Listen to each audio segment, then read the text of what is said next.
श्रीमत्परमहंसपरिव्राजकाचार्यवर्य पदवाक्यप्रमाणपारावारपारेण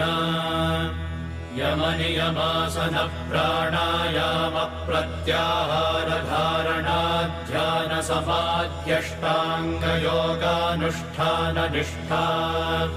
तपश्चक्रवर्ती अनाद्यविच्छिन्न श्रीशङ्कराचार्य गुरुपरम्परा प्राप्ता षड्दर्शनस्थापनाचार्य व्याख्यानसिंहासनाधीश्वरा सकलनिगमागमसारहृदया साङ्ख्यत्रयप्रतिपादका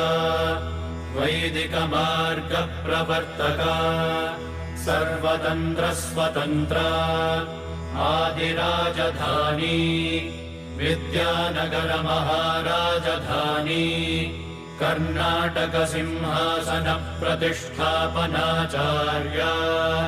श्रीमद्राजाधिराजगुरु भूमण्डलाचार्य ऋष्यशृङ्गपुरपराधीश्वरा तुङ्गभद्रातीरवासी श्रीमद्विद्याशङ्करपादपद्माराधका श्रीमज्जगद्गुरु श्रीमदभिनवविद्यातीर्थमहास्वामि गुरुकरकमलसञ्जाता श्रीमज्जगद्गुरु श्रीभारतीतीर्थमहास्वामिनाम् तत्करकमलसञ्जाता श्रीमज्जगद्गुरु श्रीविधुशेखरभारती महास्वामिनाम् च चरणारविन्दयोः साष्टाङ्गप्रणामान् समर्पयामः।